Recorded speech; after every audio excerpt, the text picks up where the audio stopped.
Bonjour à tous, bienvenue dans ce nouvel épisode de Parlons Jeunes.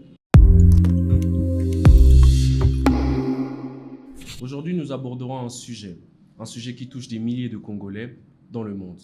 Ici, la diaspora a été la clé du développement. Mais une autre question se pose.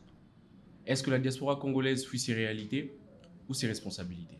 Nous allons donner la parole à nos invités qui se présenteront et nous échangerons. Alors, merci pour la perche tendue. J'étais en train de dire tantôt, c'est un privilège pour nous de nous retrouver dans ce plateau, en train de discuter d'avenir, mais surtout, je suis en train de jeter des fleurs à l'organisation qui aujourd'hui nous donne l'opportunité. Quand je parle de nous, je vois les jeunes.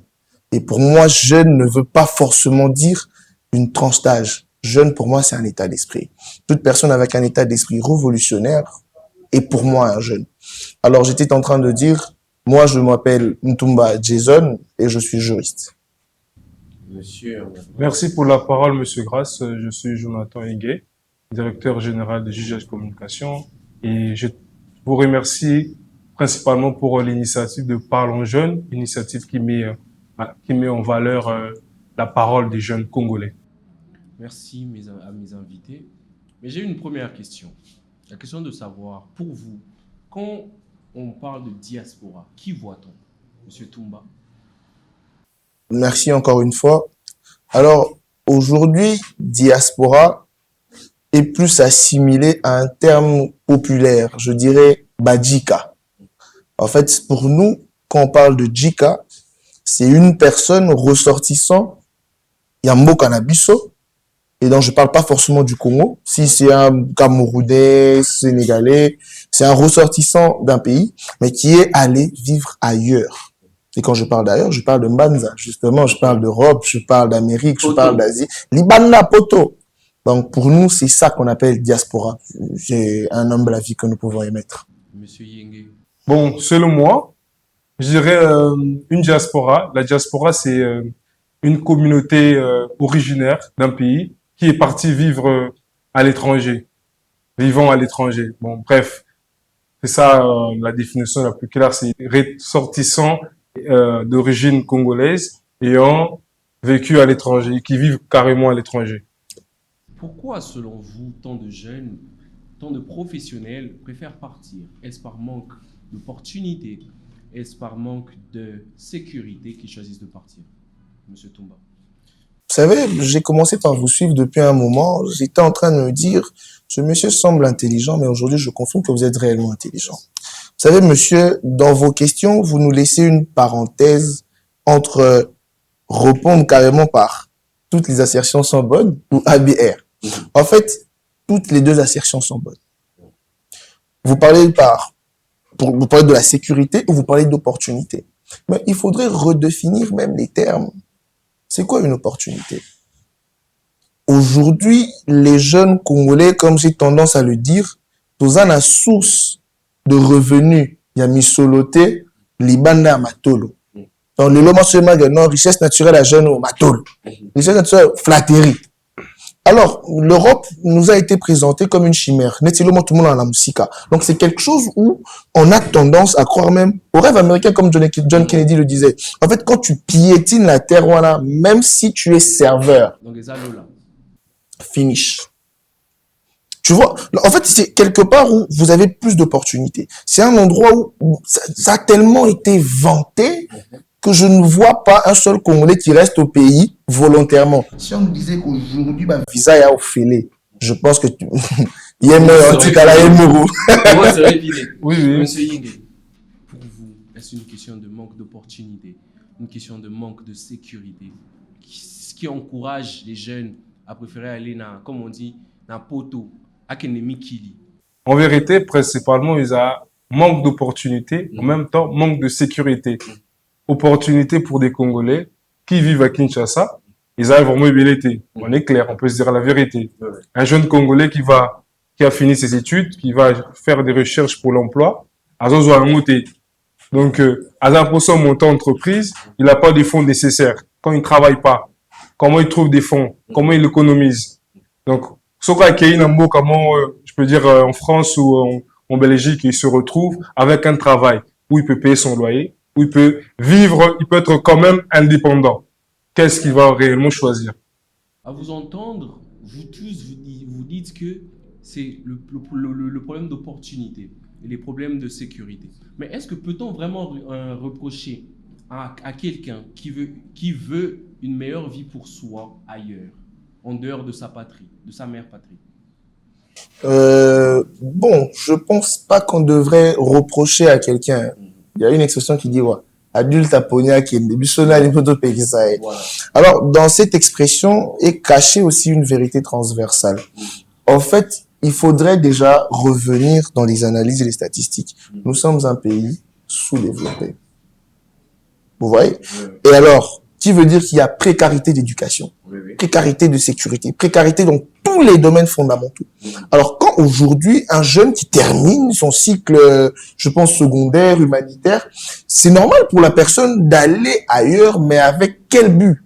Le but de se former pour revenir fonctionner au pays. Vous voyez un peu? Je pense pas que toutes les personnes ont babimara pour ne pas revenir. À quelque boigna, bongoya, kosa et la mboganae. Donc, je vois pas pourquoi tu tiens sa moutou à bongo, à poniete, à keneroye kola. Donc, Monsieur Yenge, pour vous, peut-on vraiment reprocher à quelqu'un qui préfère avoir une meilleure vie ailleurs? Bon, moi, je dirais, la vie se cherche partout. Il faut aller là où tu te sens le mieux, là où tu peux mieux développer tes compétences, tes talents. Il y en a certains qui se retrouvent mieux à Kinshasa. Il y en a d'autres qui se retrouvent mieux en France. Il y en a certains où Babo Taman à Kinshasa avec moi opportunité X, bah profita. Il y en a ceux qui trouvent que à Kinshasa ou en RDC pour eux il n'y a pas de moyen de sortie. En vérité, c'est une question de choix. Tout dépend d'une personne à une autre. Mais en vrai aussi que l'État congolais doit prendre ses responsabilités vis-à-vis de la jeunesse congolaise. L'État congolais doit prendre ses responsabilités. Je répète ça 2 fois. L'État congolais doit prendre ses responsabilités vis-à-vis de la jeunesse congolaise. Créer des opportunités que les Congolais de la diaspora cherchent ailleurs. Et c'est la meilleure manière pour eux de revenir ici. magnifique. Certains qui vont, parce qu'il a peut-être un talent, il veut devenir médecin. Ils voient que à Kinshasa, il n'y a pas de meilleures formations. Ceux qui ont une opportunité, il y a OK, poto, on a à vivre na passion parce que il se sent que là-bas à qu'on exploiter en mieux qu'au Congo. Qu'est-ce que on peut reprocher dans Moutouana? Il n'y a rien d'autre. Tu peux pas reprocher ça à quelqu'un. En vérité. Donc l'État congolais doit prendre ses responsabilités, créer pour les jeunes les opportunités. Oh, pour Nabatikalawa, s'il n'y a pas d'opportunité, je veux devenir musicien. Il n'y a pas d'industrie musicale. Je veux faire de l'art. Il n'y a pas d'école d'art. Et que je me retrouve dans une université, peut-être à Paris, on me propose d'aller faire un master. Qu'est-ce que je veux faire? Et avec le talent qu'ils découvrent en moi, ils se disent, tu peux rester ici, ils t'offrent les documents, ils t'offrent tout. Qu'est-ce que toi, tu vas choisir? Mais d'ailleurs, Bisso, faut te mettre à ballon. Mais vous savez, là, on avance dans le débat. Et j'ai remarqué quelque chose. Vous savez, tous les jeunes qui quittent leur pays, peu importe le pays, pour aller dans un pays étranger, poteau comme on dit, ils ont cette tendance à se détacher de leur patrie, que ce soit culturellement, voire même politiquement. Prenons l'aspect politique. Ils se disent, bon, maintenant dites-moi, comment la diaspora congolaise peut-elle contribuer même à la reconstruction de son pays, du pays, sous un aspect plutôt politique? Monsieur Toumba, dites-moi. C'est une question tranchante. Hein. Écoutez, nous sommes en train de parler du contexte où il y a la jeunesse qui est en quête de personnalité, une jeunesse qui, pendant longtemps, ne s'est pas retrouvée dans son pays. Parce que j'estime que même pour l'éducation, si je me mets au point où je dois aller ailleurs, c'est qu'il y a un problème chez moi à la maison. Oui. Pour la santé, si je dois partir prendre des soins à l'étranger, c'est qu'il y a un quiproquo. Alors, la diaspora devrait être prise de rôle à réserviste. Et bien, sur ça, classement, Par remplaçant, baza, ba réserviste, baza. Ba bateau, moi, betom, subana, nous, la formation. Ba bateau, tu es, ceux qui va premier bateau, ba dikolo, ba beti mabe, eux, ils vont remplacer. Tu comprends pas ce qui se passe? En fait, la diaspora devrait intervenir dans ces rôles-là. Mais comment? Oui. Surtout l'aspect politique, par exemple. Dans l'aspect politique, par exemple, aujourd'hui, vous voyez que la diaspora a le droit au vote. C'est toute une communauté qui se crée ailleurs. La diaspora, aujourd'hui, politiquement, peut donner même le go dans l'optique où, aujourd'hui, la politique fonctionne avec les finances, fonctionne avec les moyens. Vous qui êtes partis dehors, n'est-ce pas que vous avez des opportunités de rencontre avec certaines entreprises, avec certaines techniques qui peut-être sont encore étrangères chez nous. Une personne qui vient, par exemple, avec le projet ici de Starlink, je sais pas moi quoi, par exemple, je donne un exemple. Un exemple, tu viens, tu sais comment ça fonctionne, tu sais qu'on aura besoin de main-d'œuvre, par exemple. Mais pourquoi ne pas proposer à ce que la politique interne puisse être, n'est-ce pas, bougée à partir des innovations même économiques qui sont créées en dehors? Donc moi, je pense que si la diaspora se mettait dans le même sens, pas comme remplaçant ni substitution, mais comme complémentarité. Boye bigane tout ça boye tout ça peut sunga mura mukonza mboka na mpandine en ça na biso pe na mpandine tu auras l'opportunité de payer ça comment la politique et comment makasi vous voyez.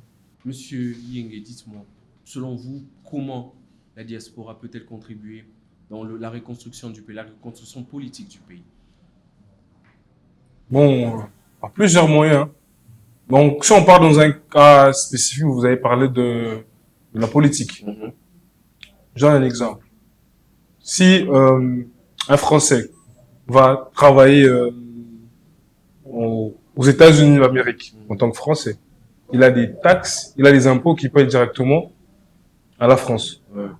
Donc c'est un système, on doit organiser ce système des Congolais qui vont vivre à l'étranger et aussi le mettre au courant, les impliquer. C'est d'ailleurs même, ça fait même pas plus de 10 ans qu'aujourd'hui, les gens qui vivent à l'étranger, qui peuvent voter. C'est sous la présidence de monsieur Félix, le président de la République. Mais avant monsieur Félix, le président de la République, il n'y avait pas des Congolais qui étaient... Parce qu'il y a des Congolais qui ont changé de nationalité, il y a aussi des Congolais qui ont toujours la nationalité congolaise. Et comment ils n'ont pas le droit de voter? Comment ils n'ont pas le droit de voter? Mais parce que voter, c'est aussi participer à la chose publique. Voilà, justement. Et quand ils vont là-bas, est-ce que ces Congolais sont suivis par l'État congolais? En fait, la flèche doit de deux sens. Est-ce que, imaginez-vous si vous avez commis un délit en tant que Français, en tant qu'Américain aux États-Unis d'Amérique, il y a l'assistance française ou américaine qui va venir. Vous assistez en tant que les leurs. Est-ce que réellement les communautés congolaises qui se créent à l'étranger, est-ce que l'État congolais jette un coup d'œil? Ou ils font tout eux-mêmes, de leurs propres moyens? Ça, c'est une question de participation. Est-ce que l'État congolais fait participer à la diaspora? C'est une question qu'on doit se poser. Moi, je dirais que c'est faux. Mais j'ai une question, parce que là, vous m'emmenez à poser une question. Pensez-vous que le gouvernement congolais peut créer un cadre spécifique de participation avec la diaspora se trouvant dans n'importe quel pays, où un jeune Congolais ou un Congolais se trouvant ailleurs peut contribuer dans ses idées, peut contribuer dans ses initiatives ou dans ses actes au développement du pays? Pensez-vous qu'il doit avoir un cadre institutionnel reconnu par la loi pour encadrer? Parce que vous savez, les jeunes qui sont dans la diaspora sont souvent sous la tutelle du ministère des Affaires étrangères. Et la diplomatie est haute, les consuls. Mais ils ne participent pas pleinement. Ils ne participent pas pleinement à la chose publique. Alors moi, je voudrais vous poser, est-ce que pour vous, il doit avoir un cadre institutionnel consacré par la loi où la jeunesse de la diaspora s'exprime et intervient dans ce qui est débat? Parce que vous savez, moi je remarque, quand tu es sur TikTok, tu verras beaucoup de jeunes Congolais à l'étranger qui critiquent le mode de gouvernance, qui critiquent les actions qui se passent ici. Mais ne pensez-vous pas que ce serait mieux de les encadrer, qu'il y ait une plateforme légale? Parce que Parlons Jeunes ne peut pas être en Europe, mais est-ce qu'il y a un cadre légal où ces jeunes pourraient venir et aussi contribuer de leur intelligence. Parce que comme M. Toumba le disait plus tôt, c'est que Azo Kende Kozwa Boania. C'est que Boania wana nengeni na koya ko bakisa on a libanga. Atiango libanga na kati ya nina ndako tozotonga ya mboka Congo. Du coup, c'est ce que je voulais savoir. Monsieur Yenge, répondez-moi. Déjà, je pense pas qu'il faudrait un cadre légal. Il faudrait que un Congolais se sente Congolais. Donc, si tu as $1 million, tu l'as gagné en France, t'es pas obligé, l'État congolais ne t'oblige pas de venir investir ça dans ton pays. Ça veut dire qu'il faudrait te sentir, je suis patriote, j'ai envie d'apporter ma pierre à l'édifice, à l'État congolais. Ou à la société. Oui, c'est vraiment, moi je dirais, c'est question du patriotisme. Donc, faut se sentir, je suis congolais, et que le Congo, même là où je suis, apporte quelque chose dans ma vie, d'une manière ou d'une autre. Être connecté à ses racines. Voilà, justement,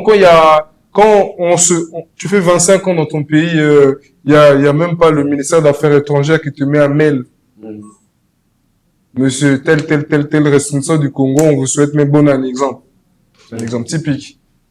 Et que 25 ans, tu n'as pas mis tes pieds dans le ministère des Affaires étrangères, tu as des problèmes d'insertion, de tous ces petits problèmes-là que les gens vivent là. L'État est de tête dans rien. Et plus tard, après 25 ans, est-ce que tu te sentiras encore aussi congolais que ça? Monsieur Toumba, selon vous, devrait y avoir un cadre institutionnel où les Congolais de la diaspora pourraient intervenir, pourraient contribuer au développement de la RDC? J'aime beaucoup ce que vient de dire le co-débatteur. C'est magnifique. Vous voyez, cette question même de patriotisme est une question qu'on évoque assez superficiellement. Je suis choqué de vous dire que moi, par exemple, nous avons grandi dans l'optique de SM et Abetcourt. Dans moi, cours comme ESM, je m'en foutais. Éducation civique et morale.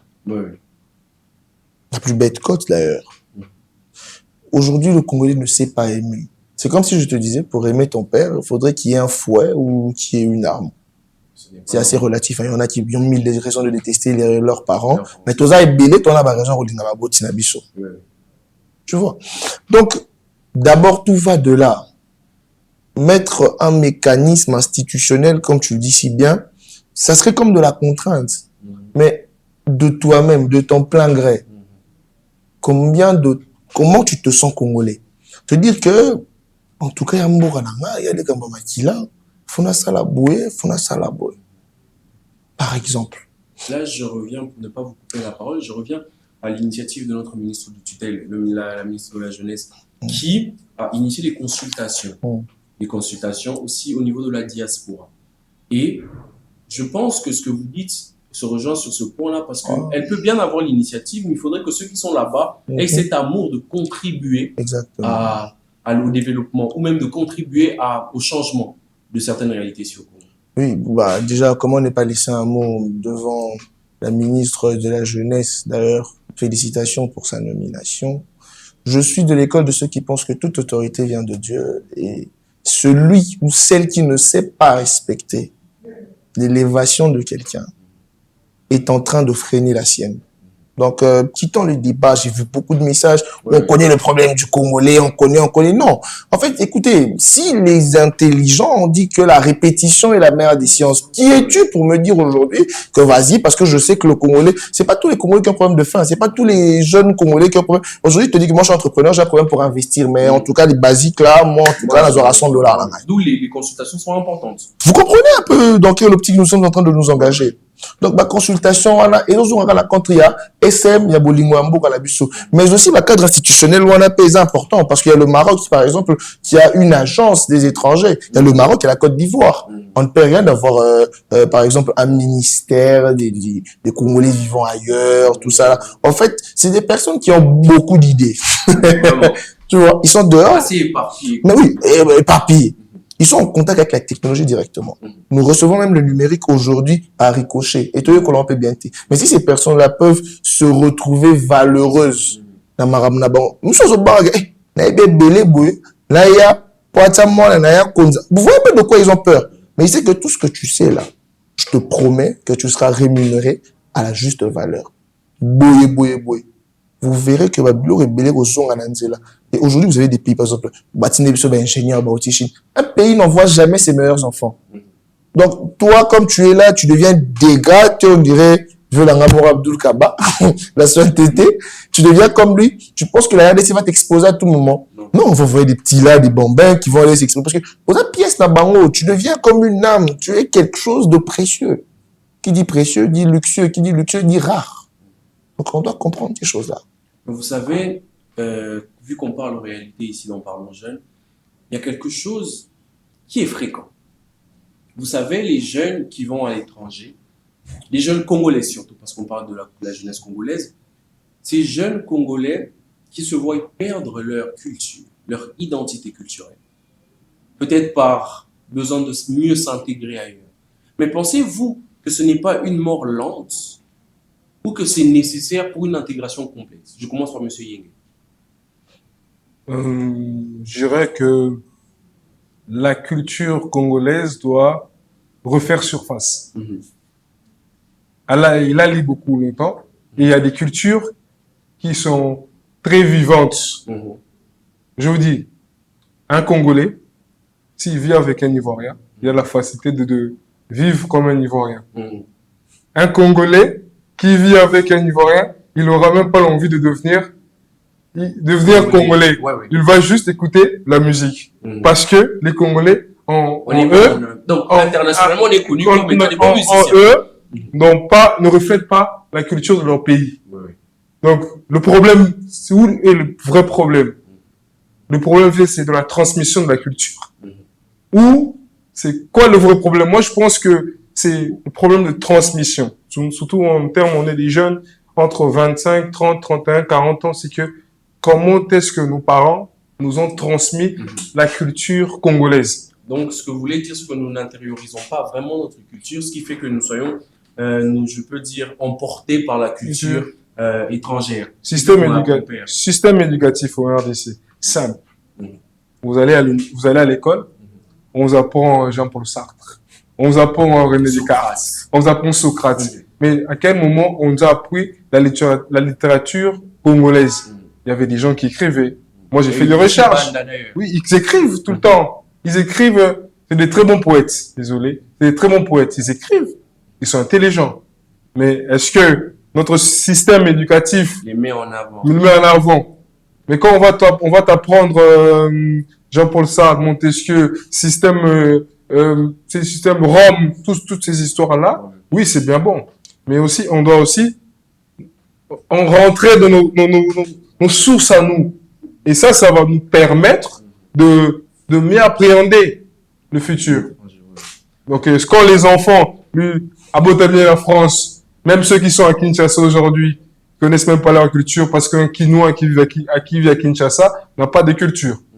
Aller en terrasse, boire de la bière, manger du poulet, manger avec la main, c'est dans presque tous les pays d'Afrique. On fait la même chose.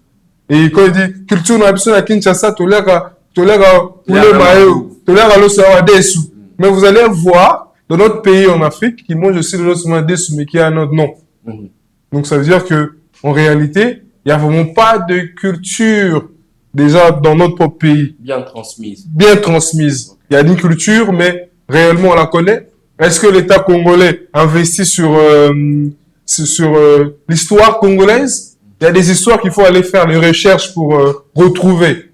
Est-ce que l'État congolais investit sur ça? C'est une question qu'on doit poser.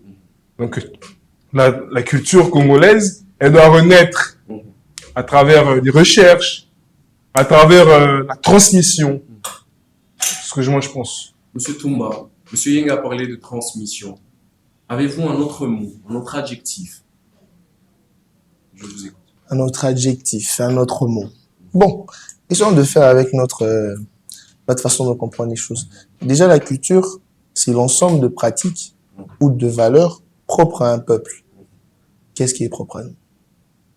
Il a dit très bien, il dit, vous dansez, les gens dansent, on n'est pas les seuls chanteurs, arrêtons de penser que c'est nous qui avons créé la musique, arrêtons.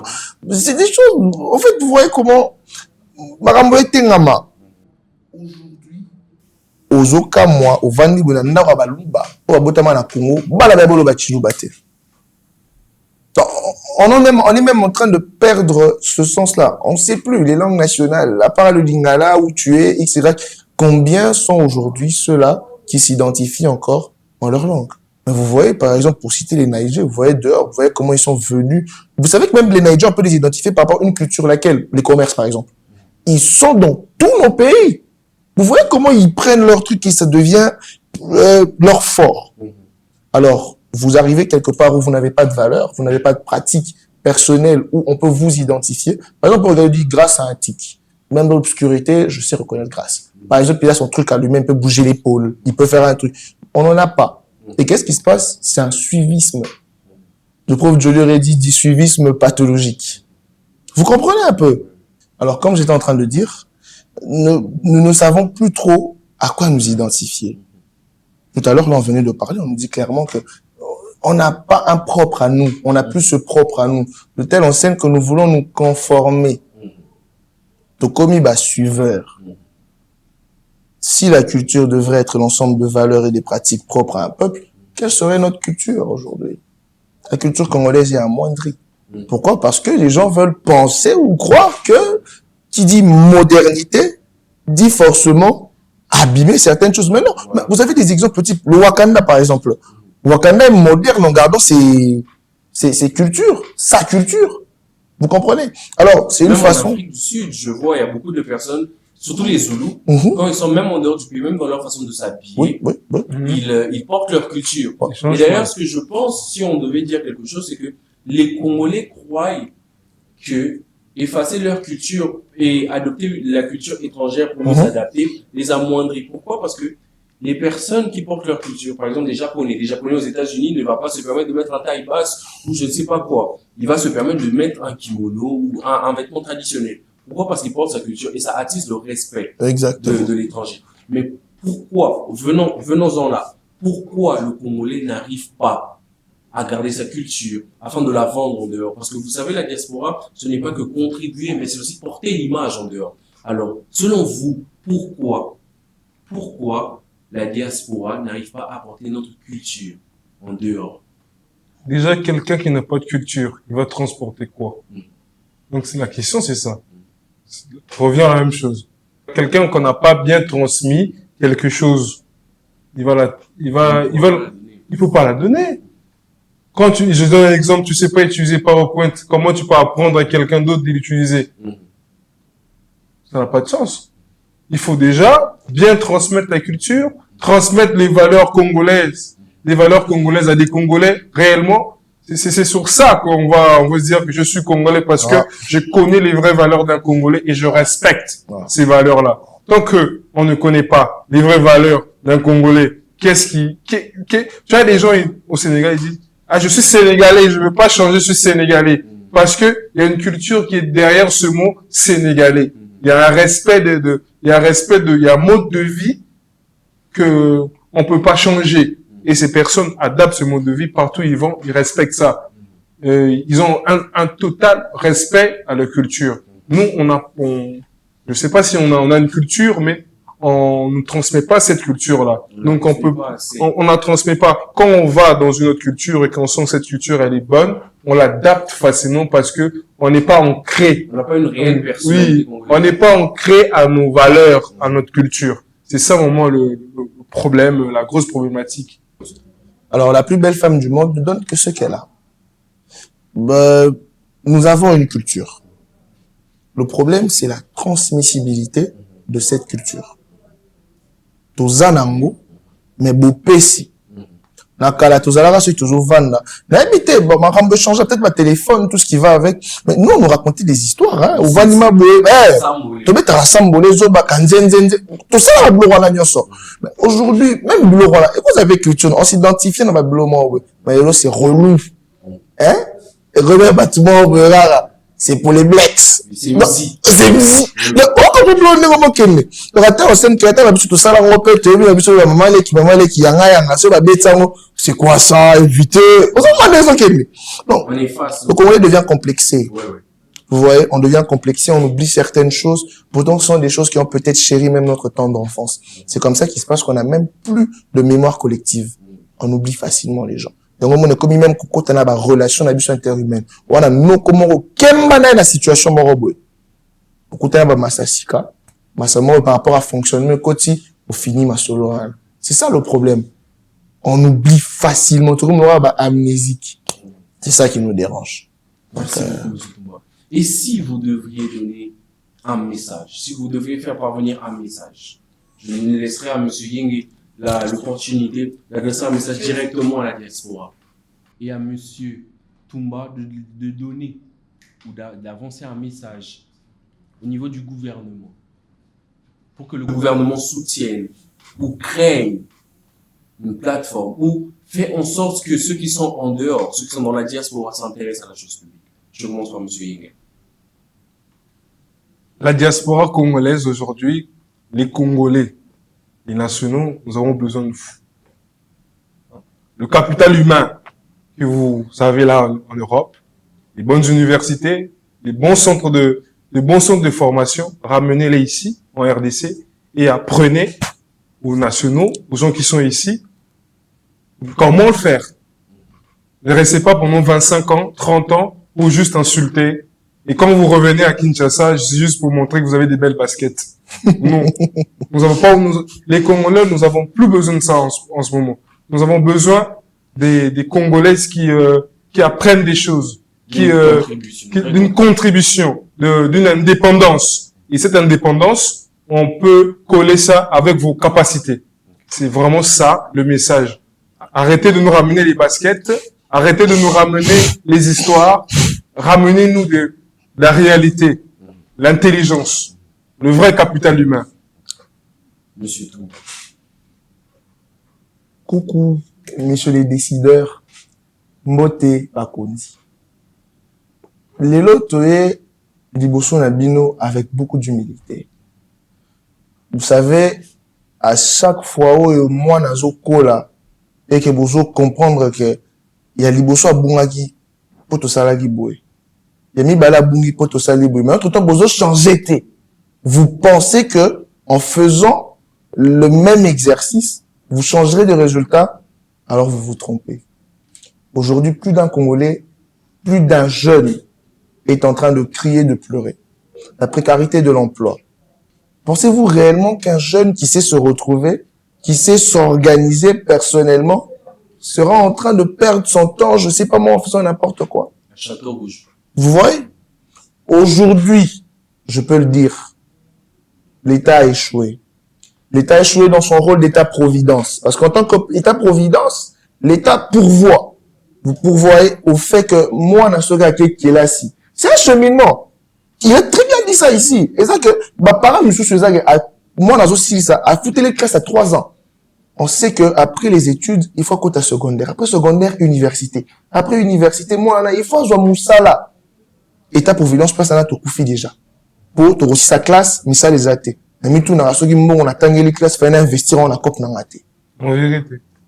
Vous échouez encore en tant qu'État gendarme. Parce que l'État a des attributions. L'État gendarme prend justement soin de sa population. Mais, toi, là, comment, recalcitrant. Mais, ça, licencié. Ça, qui? Mon KT, mon conjoint fait comment? Alors aujourd'hui, tous les décideurs, toutes les personnes qui ont le quitus, ayez pitié de nous, faites en sorte d'intégrer la jeunesse dans toutes vos très belles réformes. Parfois, les autorités, le chef de l'État, premier ministre, vous avez des très belles opportunités ou même des décisions, mais les personnes qui sont justement commis pour balande la makambo, on est makambo. Alors, écoutez la voix de la jeunesse et ça se passe ici sur ce plateau. Merci à tous, c'était Parlons Jeunes. Aujourd'hui, nous avons parlé diaspora, nous avons parlé identité, nous avons parlé réalité. Merci de nous avoir suivis et on se voit pour le prochain épisode. Merci.